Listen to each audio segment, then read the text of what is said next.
સંક્રમણને ઓછા કરવા માટે નાથવા માટે સુરત મહાનગરપાલિકા અલગ અલગ જે સ્ટ્રેટેજીસ છે એ અડોપ્ટ કરવામાં આવી રહ્યા છે.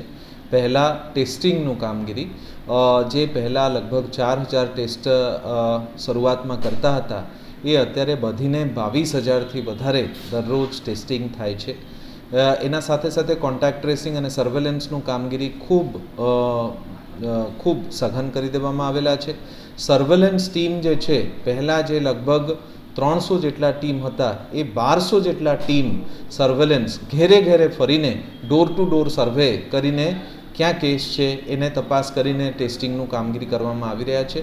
ત્રીજી વસ્તુ, જે અલગ અલગ જગ્યા ઉપર લોકોના પોઝિટિવ આવે છે એ જગ્યામાં વધારે કોમ્બિંગ ઓપરેશન્સ કરી ટેસ્ટિંગ કરી લોકોને મેડિસિન આપી ધન્વંતરી રથ માધ્યમથી લોકોને સારવાર મફત આપવામાં આવી રહ્યા છે. પહેલાં લગભગ જે 50 જેટલા ધન્વંતરી હતા અત્યારે 225થી વધારે ધન્વંતરીના માધ્યમથી આ કામગીરી કરીને એ જે સંક્રમણ છે એ સંક્રમણને ઘટાડવાનું કામગીરી કરવામાં આવેલા છે.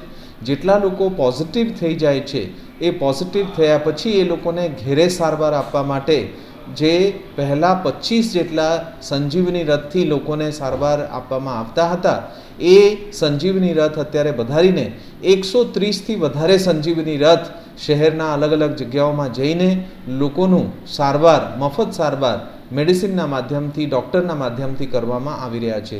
104ની સેવા 108ની સેવા બીજા તમામ બાબતો ગવર્મેન્ટ હોસ્પિટલમાં તમામ જે મેડિસિન્સ છે બીજા વ્યવસ્થા છે એ તમામ વસ્તુ પણ કરવામાં આવી રહ્યા છે. અને એના સાથે સાથે સુરત મહાનગરપાલિકા દ્વારા પહેલા ડોઝના 118% સિદ્ધિ હાંસલ કરી છે. સેકન્ડ ડોઝ એટલે ફૂલ્લી વેક્સિનેટેડ 90%થી વધારે લોકો ફૂલ્લી વેક્સિનેટેડ થઈ ગયા છે.